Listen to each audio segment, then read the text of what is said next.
talk about what's going on with the Warriors currently. They're sitting at just in the play-in spot, number 9 overall. Started the season a little bit hot, and then they've been on a kind of on a downward trajectory right now. So give me your thoughts on this season, and then let's jump into like kind of what brought us here. Well, I think they're doing just a touch worse than you think. They're actually at 500. They're 19-19, and they're 11th in the West. They have the same record as Phoenix, so they're kind of play-in, but outside looking in today. Here's the who's below them. The only teams that are ahead of are the Spurs, the Blazers, and the Jazz, and the Pelicans, who are decimated by injuries, and the rest are tanking teams, right? The issue this year is the offense. The offense, 17th in points per game, 23rd in shooting percentage, and dead last in free throw shooting. This is how bad teams go. They're not having a good season whatsoever. I think that's the shocking part. They're not as bound in rebounding as you might think. They're third in the league, 46 a game. But nonetheless, this is a team that does not play winning basketball. They do not, man. They do not. They, I don't know what it is. It just seems like there's a lack of shooting behind Steph. Like, I don't feel like anyone can shoot as good. Like, even Steph's had slumps, and then there's no one that can score the ball, right? Right? It's like Buddy Hield. Like, some games he's hot, some games it's Buddy, right? You can't get a bucket out of that guy. Wiggins sometimes. Kuminga was doing okay before his injury, but he's kind of this ISO guy who can just take it to the rim, super athletic dude, but no shooting there. I think that's been their biggest struggle. Is like we've seen Warrior teams in the past have great shooting, have good depth, but they don't seem to have that, right? Do you agree with that? It's low depth is the issue. Like, there have been other incarnations of this Warriors team that have these like ancillary pieces, like Kyle Anderson, your Otto Porters of the world, your Buddy Hields, your DeAnthony Meltons, but they had Klay Thompson and Kevin Durant or David Lee, and they had all-stars. All of them are all-stars that they even traded for, like a Bogut, like a David Lee, like an Andre Iguodala. Really, really great pieces, winning players. They don't have anyone like that. You get some of Wiggins, you got an aging Draymond, and the rest of the roster are bench players. All of them are bench players. Yep, 100%, man. So how did we get to this point, Osama? Like, where do we start? Do we go back to the last title run? Should we go back there and see how did we get here, right? Did they miss out on some guys? Did they just not draft great? I think there's some guys they could have traded for that they didn't do that. I don't know if you want to get into some, but I'll throw out one right now. One is Miles Turner, right? They could have had Miles Turner on this team right now, and that for years people say that guy should have been a Warrior. That guy should have been a Warrior, right? He's like the perfect Warrior. That's all we hear about him. So your thoughts on that, and then give me a few more names where they probably should have gone out and gotten some of those guys, and tell me why they didn't. Well, I'll tell you, I think this started before that. This started, to me, after Klay Thompson tears his ACL.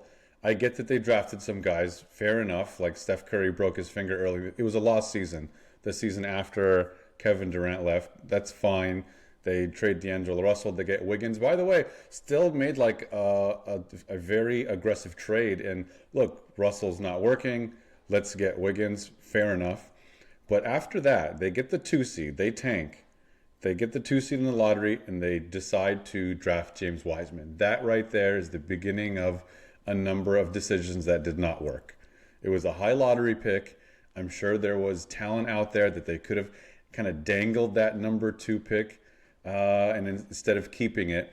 And what they did after drafting James Wiseman was trade away 5 second-round picks 2 years later to bring back Gary Payton II. That was the first mistake to me. I agree with you.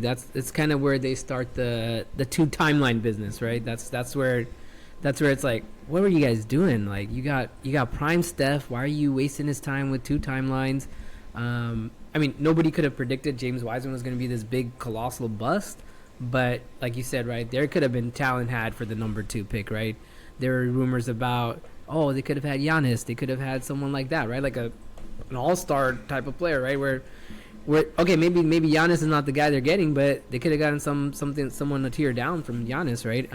So I agree with you. It starts with the 2 timelines, And then I think they make like a series of bad kind of decisions after that, where where they're like, okay, then they get the number 8 pick here, right? And they take Kaminga, and they have the 14th pick, and they don't, instead of packaging those two kind of picks and getting a higher like draft spot and drafting like probably like a franchise, changing talent, they settle for two guys who aren't franchise changing talents. They draft Kaminga, they draft Moody, and Steve Kerr still doesn't give Moody minutes. It's been like 4 years, bro, and he still doesn't give him minutes. So I think that's another kind of draft where they could have changed their fortunes, and they decided not to do that as well, right? And they're still sticking to this kind of two timelines, and I think that's been the problem. This is a front office that gets high in its own supply too much. They believe their own bullshit too much. If you look at the season where they drafted Wiseman, it didn't work. They're mediocre all year. Steph Curry goes nuclear in April. He averages like over 35 a game or something crazy. And then he's also at the same time playing with some sort of protective diaper because he has a hairline fracture somewhere down there. I'm going to pause. Okay. And they get eliminated in the play-in. And then they still do that two-timeline thing. And that was a question I had that whole offseason. Everyone had was, what are they going to do with these two draft picks? Surely they'll improve the roster and put an all-star next to Steph. Klay Thompson was coming back off of back-to-back season-ending injuries before they even started. So that was tough. And they drafted, like you said, they drafted two guys, the Kuminga and Moody. And to be honest with you, that title-winning season, complete surprise. I think that totally boosted their ego beyond belief, and we're like, we're so much smarter than everybody else. We figured all of this out. We're so smart. We're the best. Joey Light years. We're the absolute best. We're better at planning than anyone.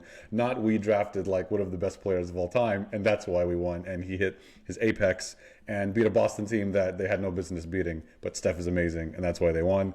And that's why I think it's enforced it. It's enabled this behavior of, yeah, we'll find another Moody and Kuminga. We're the greatest. We're the Spurs. We're the this and that. Well, that's not the case. They don't have anybody else on the team. Yeah, 100%. And I mean, even like, for example, I think when they take Kuminga, there are other guys that went after Kuminga that turned out to be better players, right? I think isn't Franz Wagner one of them, or he went somewhere around that same range. They could have taken that guy. He could have been a perfect Klay Thompson replacement. And I mean, and you take Moody and you don't play him. It's these frustrating things that they do in their rotations that make no sense. Are there any other like trade targets that you had wished the Warriors had gone after? I mentioned Miles Turner, but is there anyone in particular where you're like, there were rumors floating about this guy and you're like, damn, why didn't the Warriors pull that trigger? Why didn't the Warriors do this? Or at least give it a thought. Is there anyone like that for you? Yeah, just a quick backtrack on drafting. LaMelo Ball was the James Wiseman draft, right? Tyrese Halliburton, who I think everyone whiffed on, but could have got him. And then Alperen Şengün, also a very Warriors basketball style friendly player.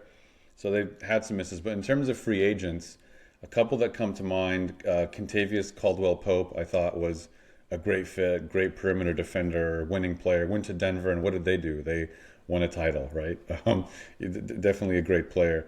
I've liked the idea of DeAndre Ayton for a couple of years. He's been available for at least 2 years. And this has been a team that, I know they're just struggling with rebounding, but when they play teams like Cleveland that have big lineups, they get totally washed. This is not 2015 where you could play small ball and out. These are giants that can move. It's just not the same. Right now, the hot topic is Zach LaVine, who's shooting the lights out, and the math doesn't always have to math, in my opinion, right? It doesn't matter if you look on paper, he's an iso ball guy. He can shoot like hell, and sometimes that's all you need. You don't need another, like they say in hip-hop, lyrical miracle. You don't need some lyricist. You just need a guy who could hoop, is what you need. Yeah, 100%, man. Like, I think they've been rumored to Zach LaVine last year as well, right? They were like, oh, maybe the Warriors will trade for Zach LaVine. I think, to your point, you just need a guy that can take some pressure off Steph, right? Like, Kuminga is trending towards kind of being that guy, but he's not quite there yet, right? Like, and then he's a super ISO player, and if he doesn't get to the rim, Kuminga is done, right? Like, you can stop Kuminga at the rim, he's like, oh, he can't shoot the ball. Like, you can give Kuminga the Tony Allen treatment out on the perimeter, right? Like, he can't shoot. So it's like you need a guy that can shoot. You need a guy that can, take over the load from Steph. So Levine makes sense. Don't know how they get there, what they have to give up to do that. He's a big money contract guy. Probably have to give up someone like a Wiggins to get to him. Another name I'll throw out there, I think last year they were also in the mix for guys like an OG Anunoby or Pascal Siakam. Definitely more rumor than interest maybe. But like look at the packages they could have given up for those guys, right? Lauri Markkanen over the offseason. Right. Everyone was like, "Come on, do that." Like I don't know what Danny Ainge was asking for, but you give Danny Ainge what he's asking for, get this generational talent. You extend the window of opportunity here for Steph. So I do think there's definitely players they missed on in the past. Even when they draft Brendan Pozinski, like it's like. He looked good his rookie year, but when they made the pick, people were like, what did the Warriors see in this kid that they took him, top 20 over here? There was questions around that, right, when they initially picked him even. So I think it's exactly what you said, right? The Warriors scout someone and they're like, oh, we love this guy and we're smarter than the rest of the league. We're going to be good. We're smarter than the rest of the league. We don't have to make these trades. We're good.